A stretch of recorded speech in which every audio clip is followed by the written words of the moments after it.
jam hiramon bandiraɓe sehlaɓe heɗotoɓe radio jowol sare hande ko ñallawma aset hawri ko 2 lewru décembre hitande ujunnaji 2023 habruji mon e ɗemgal Pulaar titre uji men ɓurɗi mawnude ɗiɗo habruji ko toon to États-Unis seppoji mbaɗino toon to Georgia e ɗum noon kadi ne woni won neɗɗo goto duppi hoore mum ha hande toon to États-Unis tugnede kadi e habruji gummiɗo toon to Maison Blanche hono kamɓe États-Unis laamu président Joe Biden ɓe puɗɗima yiide lurodira hakkude mabɓe e laamu Israël ɗum noon ko guerre patuɗo e gonɗo toon to Gaza toon to sud représentant ji hono kanko Mike Johnson o ene wayno felti o wi wonde ko ɓe dañi yimɓe wodde e yamirde walla ɗaɓɓude hono kanko président Joe Biden yo waɗi empêchement habaruji men international ɗuɗɗoɗen ko toon to Gaza haare ɓamtin toon kam guila hanki aljuma ɗum noon ene wayno kadi ko toon to Gaza e tugnade kadi habaruji gonɗi toon ti ene wayno Israël naaɓe kamɓe yi joddinoɓe toon haaldanoɓe ko fate sesel ene wayno kadi ɓe natti nanodirde habaruji men international ma nawen toon to Mali nawen toon to Burkina Faso ma en gara détuji muɗum joni joni so tawi Allah jaaɓi siftindon tan hannde ko aset 2 lewru décembre hitande ujunnaji 2023 bandiraɓe sehlaɓe heɗotoɓe radio jowol sare jaam hiire moon mbiɗen ni hannde ko aset 2 lewru décembre hitande ujunnaji 2023 toon to États-Unis e tugnadi kadi habaruji gomriɗi toon to Georgia koto Atlanta seppoji mbaɗino toon e ñalawma he ɗum noon ñalawma hannde supportude hono cause Palestine naɓe noɓe mbirini toon to Gaza ko tina tan kadi e nder ɓeɗon seppoɓe waɗi neɗɗo goto ɗum waɗe hoore muɗum pétrole walla essence duppi hoore muɗum ɗum waɗi ko hedde midi 17 heure local toon to Georgia to Atlanta garde gonnoɗo ɗon ari walludemo pour ñippude cumungu e kañum hoore mum gañi hen kamɓe ɗi fof ɗum nawa hôpital o kanko cumɗo en condition ngaji makko ko critique seppoji ɗi mbanno yesso kamɓe consulat mabɓe walla nokkuji mabɓe kamɓe Israël kamɓe laamu Israël toon to Atlanta e ɗum noon ko building ko yesso building muɗum ɓe mbanno seppoji e nder konngol noon gomingol toon to consul général mo Israël gonɗo toon to worgo États-Unis ɓe mbi wonde ko ɓe jogui sunare no fewi surtout ko e yiide kadi neɗɗo goto ne suma hoore muɗum donc ene wayno ko kanko consulat ɓe mbi wonde surtout e konngol makko kanko biyeteɗo Anata Sultan Dadon o wi wonde koɓe jogui sunare no fewi surtout kadi wiidene neɗɗo kadi hoore mum hen suma hoore muɗum tan natirde building ene ɓeydo ñande foof e kadi surtout henno noddude kadi ko kala ko fate violence walla bonandeji fatude e yimɓe ganduɗa henne taw ko iwde Israël naaɓe ɗum ɗo fof ko hunde nde moƴƴani ɗum haali kanko dasene tugnadi kadi habaruji gomriɗi toon to sud représentant ji hono kanko Mike Johnson e ko ndol konngol ngol ƴefti hannde o wi wonde ko oɗo sa joni en wayno ɓe mbawi dañde kala kono wiye woteji timmuɗi pour wawde wadde kanko président Joe Biden waddemo empêchement ɗum noon ko hunde fuɗɗinode guila e temps makko kanko Kevin McCarthy kono e wayno ndeno ɓe dañano républicain ji timmuɓe kene wawa nawde ko wiyete majorité ne vota pour beele ne wawa dañde yamirode pour ƴewde kanko président Joe Biden e empêche dem e tugnade noon ko kanko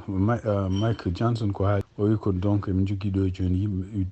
yimɓe wotoɓe taw e mbawi addude toon to haalirde sud représentant jo pour ɓe vota est ce que ɓe poti wadde mo kanko président Joe Biden empêchement walla potani omo ɗamini o wi wonde ko ɓurno moƴƴude ko démocrate en janta hen ɗum ɗo koɓe mbaɗata ko wona politique kono e konngol e tugnade kadi e konngude gummiɗe toon to banggue démocrate en ɗum ɗo fof ene fama noɓe mbirini ko yiddeɓe kamɓe hoore mabɓe yobtade sababu noon Trump waɗama empêché ɗum noon ko hunde nde ɓe kalano guila ɓe keɓtani ni de gardugol sud représentant ji e kadi ko kala ko mbaɗata hen ɓe mbaɗata joni ene wayno ko kanko Trump ko haaluji tan ɗi o haalata pour wonde hono ɓi président Joe Biden o kañum hoore mum ko joguinoɗo business aji toon to Ukraine e kadi ko président Joe Biden taw on sani woni vice président e laamu Barack Obama ko kañum walli mum e ɗum ɗo fof ene wayno kanko Trump kadi emo haala wi wonde kala nde o arti o heɓti laamu ko gueɗe ɗe o continte enquête mo kanko président Joe Biden ko wawi wonde fof ene kamɓe sud représentant ji en ɗamina altine garowo ɗo maɓe ƴeewa tawi ɓe mbawi addude woteji toon to sud représentant ngol ɗo konngol noon haali ɗum ko kanko ko Mike Johnson waali ɗum ko hanki habruji gomriɗi toon to Maison Blanche hono kamɓe walla ko haalte journaliste kala ene wayno ko kamɓe États-Unis ɓe mbaɗi règle uji walla ɓe mbaɗi laabi wonande Israël e ɗum noon ɓe mbaɗi ɗum ko guilen social fof gasani won en jeeya gueɗe ɗe ɓe namdi e nder donc konguɗi nanadi hono kanko Anthony Blinken omo refta hen e ɗum noon kadi hay sindu o hesɗitini e jillu makko cakkittu gon toon to Israël hono support mo États-Unis jogani Israël o wi wonde ko Israël ene wayno ko États-Unis ko konko condition ngaji ɗi fawi oɗo guerre ko gueɗe tati ɓurɗe wonde mawɗe hen gueɗal ko d' abord ko Israel en foti wattu jogade responsabilité wawde ƴewde hono civilian hoto mayde hoto pour ustude civilian no mbarirteni ɗum ene wayno ko ɗum noon Israel ɗoftaki ɗum e gueɗe ɗiɗi min guel o wi wonde ko Israel kadi ne foti wawde jogade responsabilité andude wonde ko guerre o en hay sinde waddata koye ko mbiyata terroriste eɓe foti jogade peeje no wawi dandirde civil en foof ɗo mbawi wonde ɗum noon kadi ko hunde nde o haali ɗum no fewi o wi wonde donc ɓe kaalino guila tan mbi ne kanko président Joe Biden no haalino wi wonde ko hoto Israel naɓe kutoro mettere walla yidde wattade pour ha mbaɗa gueɗe ɗe ganduɗa kene lundo loi international gueɗel ɗiɗi ɓe guel ko haali hen o wi wonde ko surtout en ko kamɓe Israel e poti kadi ƴeewa dirtinde yimɓe walla déplace de yimɓe ɗum kono hunde fonde nattude ɗum ɗo foof ko gueɗe ɗe ganduɗa oɗo sa joni kamɓe Israel naɓe kadi eɓen continue mbiya wonde ko kan yimɓe wonnoɓe toon to banggue worgo to eɓe mbiya ɗumen kadi eɓe guetta ɗumen eɓe nawa ɗumen banggueji goɗɗi ɗum noon sifti ɗon tan ko kamɓe nde guerre o fuɗɗi nde mbino ko kala wonnoɓe Gaza banggue rewo yo paatu banggue worgo kono yiyama ko guerre o fuɗɗiti ko guila ñande aljuma eɓene berlo bomboji toon to banggue Gaza banggue worgo ɗum ɗo fof ko hunde nde oɗo saha joni welani kamɓe États-Unis ko jiiɗa e ɗum ɗon kadi ne wayno ko kanko Benjamin Netanyahu surtout ko ɗum ɗon kadi holli wonde lurodiral makko e président Joe Biden par ce que e konguɗi ɗi o haalata o wi wonde ko kamɓe objectif kaji mabɓe ko gueɗe tati goho ko kala ɗum yimɓe ɓe ganduɗa nangganoɓe toon ko mbiyata otage yo goppe ɗiɗi ɓel guel ko kala ko woni Hamas il faut ɓe momta ɗum ha laaɓa kadi tati ɓen gadi kadi ko objectif aji kanko ko haali wi wonde ko kala ko woni Gaza walla ko woni Palestine fof no wurno kala ko woni hen menace taw ko contre leydi Israel naɓe il faut ko ɗum natta ɗum fof ko ene wayno ko wiide tan ɗiɗon objectif aji walla ɗeɗon gueɗe fof ko gueɗe ɗe ganduɗa henna ɗumnade ene États-Unis no famiri ko hunde nde ganduɗa wawata wonde ɗum kadi ko États-Unis kañum woni contre kamɓe koye mabɓe jaaha ɓe mbiya ɓe occupe Gaza foof ɗum ɗon kadi ko hunde nde ganduɗa États-Unis wi wonde ko wona jaɓani ɗum ɗon ɗum ɗo kadi hollata tan ko lurodiral gonnogal ɗon ko ɓooyi hakkude kanko Benjamin Netanyahu e kanko ko Joe Biden ɗum noon siftini ɗon tan Benjamin Netanyahu ko supporteur ancien président Donald Trump haade mabɓe habde kadi ene wayno ko jiida e ɗum ɗon kanko président Joe Biden wonna gueɗe ɗe o haalno ko fati Palestine naɓe ene wayno welano kanko Benjamin Netanyahu ɗum waɗi donc lurodiral ngal ne continue an hay sinde ko États-Unis ene continue wallude ene wayno ko lurodiral ngal nene ɓeydo hawnaki taw ko pression international kono États-Unis nene continue wadde pression ngaji mabɓe kamɓe États-Unis cakkittortoɗen ko toon to Washington kadi e tugnadi kadi e article walla e lettre gomiɗo toon to Cour suprême mo États-Unis ɓe kaaliɓe mbi wonde ko gonnoɗo mennoɗo wonde kañum hooremi koye juge toon to Cour suprême kono jaaɗo retraite biyeteɗo Sandra Day O'Connor ene wayno sankima e jamme o sankori noon ko duuɓi 94 kanko noon ene wayno ko neɗɗo mo ganduɗa conservatrice wonno yimɓe conservatrice wonno kadi o wawi kadi kanko hoore makko wiyede wonde ko kanko woni debbo manɗa guidiɗo wonde ñawowo toon to Cour suprême e kadi ene wayno o nooma koye hitande 1990 taw nawnowo toon ko hono kanko président Ronald Reagan tugnade kadi konguɗi hono kanko président Joe Biden o haali wi wonde ko kanko Sandra Day O'Connor ene wayno ko hoodere Amérique ɗum noon ene wayno wi wonde ko haysinde mo dakkodirani kala miijoji makko ene wayno ko kanko hoore makko kanko président Joe Biden o heɓtini neɗɗagal makko kadi darde makko e wawde kadi defandude leydi ndi e wawde defandude kadi hunde fof yo won rew lawol ƴewde kadi kala ko moƴƴi e ko fati leydi Amérique won nder hitande 2017 ko nden o windi e lettere goto wi wonde ko fuɗɗima yiide ñaw mbiyetego dimension ɗum noon ko ñaw haqqille ɗum noon ko ene wayno ko tugguiɗen woni ko sabaru konngol ñaw warimo hannde oɗo jamma hannde 2 décembre hitande 2023 kabaruji e ɗemgal Pulaar e radio Jawol Sare habaruji men international guiɗoɗen ko toon Israel ɗum woni hannde ñalawma ɗiɗo hono guerre no continue wadde toon hakkude kamɓe Israel naɓe e kamɓe kadi Palestine naɓe ɗum noon ko Hamas e tugnade habaruji gumiɗo toon to El Jazeera ene wayno ko ɓe mbi wonde ko Israel nene continue no bomba oɗo saha joni hono nokku gonɗo toon to Gaza banggue worgo ɗum noon siftide on ko banggue worgo toon to Gaza ɓe mbiyatno yimɓe yo gummu banggue rewo leydi ndi toon to Gaza paya toon to banggue worgo kono ene wayno ko hannde kadi ɓe ñalli ko bombardude toon to banggue worgo to e tugnade kadi ko haala toon ene wayno ɓe jiiti kene won 26 cukalel ɗum noon ko ubbiɓe leydi sibabude bomboji ine maayi ɗum ɗo fof ko gueɗe oɗo saha joni tugnade kadi haralleɓe ko fate droit international toon to Al Jazeera ɓe mbi wonde ko Israel ene wayno ko ala fof hankkadi ko wawi dandude ɗum wiide wonde fotani kañum hoore mum condamnede taw ko violi loi international e ɗum noon ko sibabude gueɗe ɗe waɗata ɗe henna ɗum noon ene wayno Israel kañum hen supporteur uji mum jogui jogimi caɗele oɗo saha joni saabu propaganda mo ɓe jogino e tugnade hande article ko haali pour communication wiide wonde ko wattude oɗo bone foof e Hamas ene wayno ɗum marchani noon ko sababude bonandeji ɗi mbayi ɓuriɗo toon e tugnade kadi habaruji cakkitti gandaɗi Al Jazeera ɓe jaltini kadi photoji e yimɓe hewɓe mayɓe kadi taw ko e sababude bomboji ɗi ɗum ne wayno ko kamɓe palestinaɓe ɗo joni ɓe mbi wonde ko ala photo ɓe mbawi yaade ɗo mbawi yaade fof ene wayno Israel nene berlo toon bomboji ɗum noon ko tugnade no ɓe kaali ɓe mbi tan koye ñalawma tugui tan hanki faade oɗo ñalawma hande kene ɓuura temedde ɗiɗi neɗɗo kadi maayi ɗum noon ko caggal nde bomboji puɗɗiti subaka aljuma ɗum ɗi bomboji noon fuɗɗiti ɗum noɓe piiri ni ko kamɓe Israel ɓe kaali no mbi wonde ko so tawi cessez-le-feu fof eno natti woode gasi hanki ko edde 7 heures subaka toon heure local ene wayno kamɓe ko fudditoɓe haare mabɓe eyyi kadi hay ɗum ɗon ni haade mum haaldi ene wayno ko kanko ministre toppitiɗo ko fate défense o yillinoma soldate makko wi wonde ko wiyete cessez-le-feu en ko jogorani juutde koko dartoto ɗum noon yooɓe par eyyi kadi soɓe paari ko kala doole ɗeɓe joguino ɗeɓe kutorno ko haade cessez-le-feu arde koɓe hutortoɓe ɗum ɗum waɗi donc ene wayno ko oɗo saha joni hono kamɓe palestinaɓe ɓene ko gullito wonde ko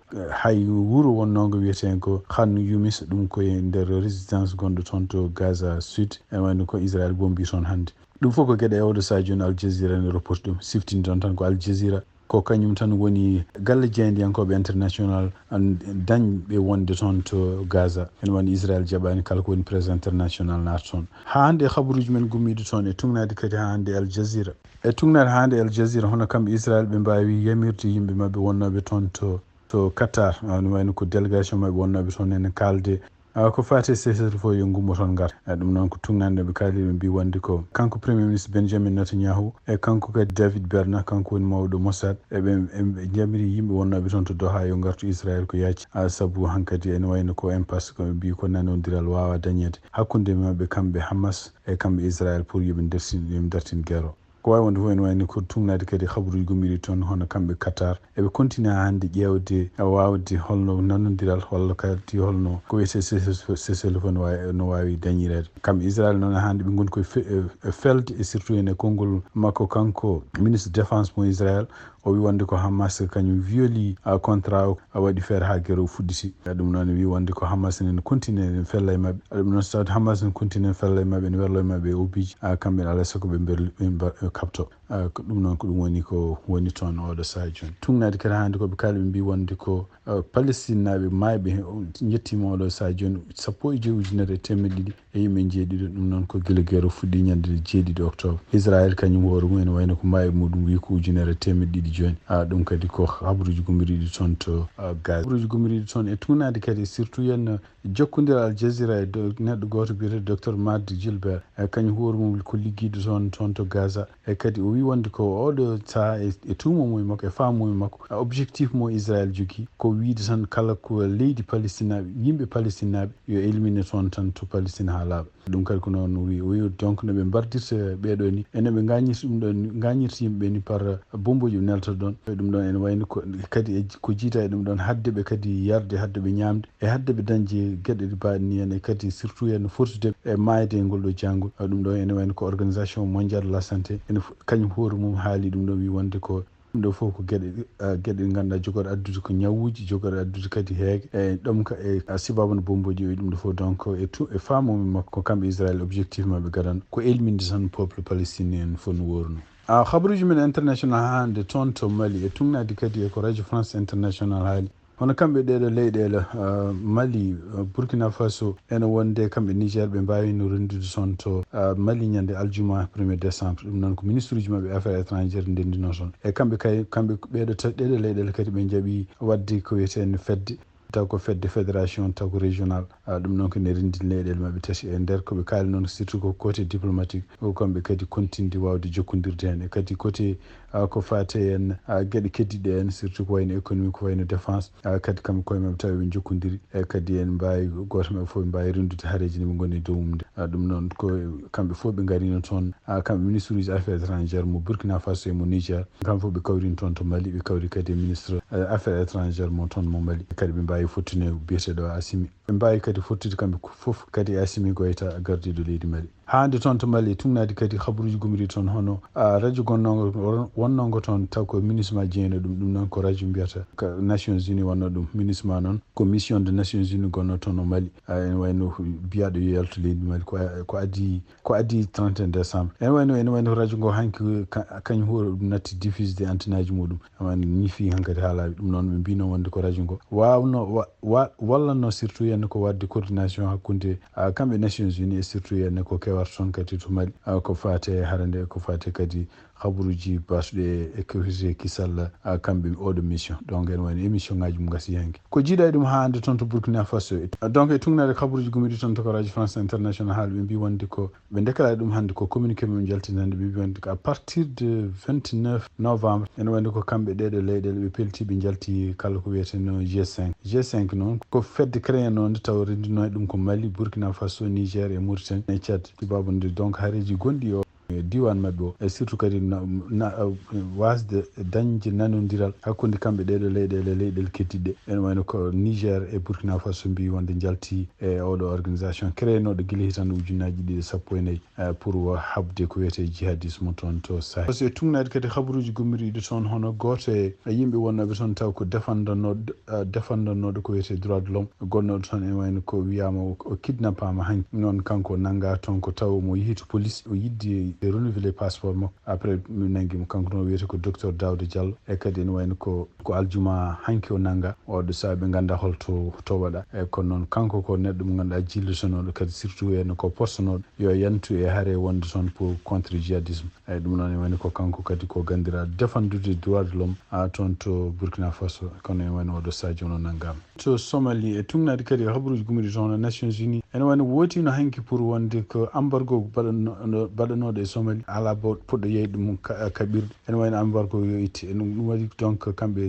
Somalie e laamuɓe mbawi wonde jaɓɓade ɗum ɗo ɓe mbi wonde ɗum ɗo ko nouvelle moƴƴe wonandeɓe ɗum noon embargo waɗano ko guila hitande 1992 taw ko nden kamɓe Somalie ɓe mbiya wonde ko ɓe goni koye guerre civile e ɗum ɗon kadi hadde kala ko wiyete ene yeeyoɓe pirlaji annelde ɗum toon to Mogadiscio donc ene wayno kamɓe laamu Somalie ɓe beltima oɗo décision mo Nations Unies ƴefti conseil de sécurité Nations Unies ƴefti ɗum hanki 1er décembre hitande ujunnaji ɗiɗi nogas national e tugnade kadi ko fama toon to Turquie hono kanko gardiɗo leydi Turquie hono Recep Tayyip Erdogan laamu makko salima heɗade ni oɗo sa joni hono ɗaɓɓale ɗe ganduɗa kamɓe États-Unis ɓe mbaɗata e mumen pour wonde yo kala ko jokkodiral ngal joguino hakkude muɗum e Hamas yoddat ɗum noon no ɓe mbiri ni surtout tugnade kadi konngol gumingol kanko biyeteɗo Brian Nelson ko kanko woni adjoint ministre toppitiɗo ko fati e trésor e ko kanko woni kadi toppitiɗo kala ko fati haare patude ko wiyete ene terrorisme o haali wi wonde ko États-Unis ne jogui fayre mawde wonande surtout ene relation ngaji walla jokkodiral hakkude kamɓe Ankara e Hamas eyyi ɗum noon ene wayno kañum hoore mum wi wonde ko